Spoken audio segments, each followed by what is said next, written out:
Hey guys, welcome to the 2025 New York Auto Show, and we're here with the all-new redesigned Subaru Outback here in the aggressive new wilderness trim.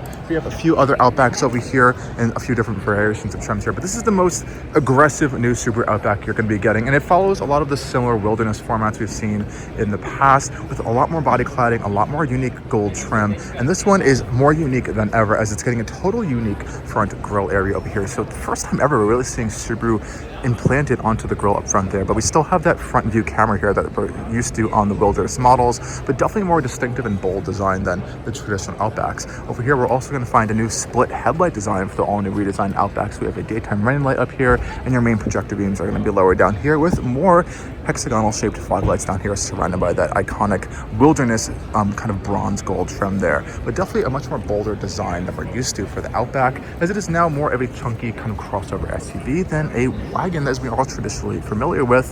We have 17-inch black finish wheels here with a little more of an all-terrain tire here. It has over 9 inches of ground clearance from this wilderness model, so definitely a nice improvement there.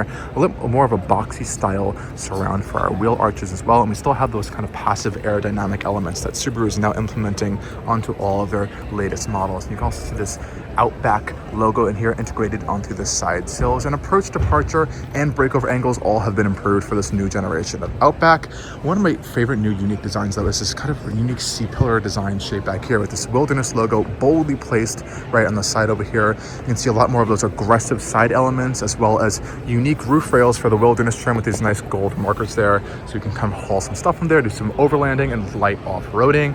Another new unique thing with the wilderness though for this new Outback is a totally unique rear tailgate design. So we're seeing that Subaru badge back there implanted into the lower bumper area, but we also have these unique designed little kind of hexagonal extra lights back here that other Outbacks that we have back there are getting this kind of light bar shape. This is getting a definitely unique little design here. A little bit controversial, I may say. I'm not sure how much I like it that much, but I'm sure it will definitely grow over time on some people. Opening up this tailgate area over here, it is still a power tailgate, of course, and we have plenty of cargo space. I think this might be more than the Forester now at this point. It is absolutely huge, a very nice big boxy opening. And back here we're getting a really cool Easter egg derived front rubber mat back here. So we have the Subaru Wilderness bag, this kind of like this unique waterfall design back here with some kind of rugged accents. We're also getting a Harman Kardon subwoofer back here for our upgraded audio system, some side storage, and of course some levers to pull down our second row seats. No third row, of course, in the Outback, but it's honestly so big back here. I wouldn't be surprised if we may see one down the road because it is absolutely huge. Of course, we have a fully power rear tailgate as well. Let's go have a look at the all-new interior because it's also a pretty bold space.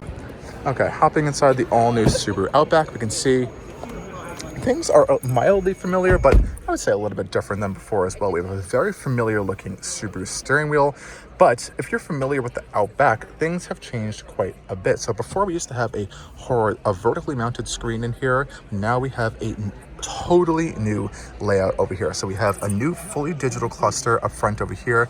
No heads-up displays. Subaru isn't pretty into that, but we do have an all-new infotainment system as well that I believe is derived from the new Solterra. It has a full touch interface here. If we were able to turn on, I would give you guys a little demonstration, but this vehicle does not seem to have too much power right now. We're also getting this kind of star text pattern on the entire dash now, kind of mimicked from the seats style design, and the rest of the interior is pretty much similar to before. We have our traditional shifter over here, wireless charging mat, and we do have separate climate controls down here, which is a big upgrade I would say versus the previous vertical display unit. This is a little more easier to use and having all that stuff built into the screen. So I like that Subaru did actually separate this over here. We do have some more hard buttons down for our views, for our front camera, and a few different angles. And you know, a lot of buttons on the steering wheel, but I am glad they finally are moving to a digital cluster layout. I'm really excited to get to use that hands-on when it does come into our media fleet. We're able to test drive it over the course of a week. The seats are also a little mildly redesigned. We have a little bit new gold accents in the centerpiece area over here. Nice little Subaru Wilderness badge over here. The one thing I'm not too fond of is that we have a very tiny little moonroof in this new Outback. No big giant glass panoramic roof like we're getting in the Forester, I think, or even the Solterra, for example. So I would like to see this bigger, but you know, this is an all-new vehicle. I'm surprised they didn't go with a larger roof in this one. I'm not too big of a fan of the material up here. It feels a little bit lower quality than what even the previous generation Outback. Otherwise, guys, you know, this was a quick look at this all-new Outback here at the all-new at the New York Auto Show. Stay tuned for more stuff coming out on this vehicle quite soon, and thank you guys for watching Allcarnews.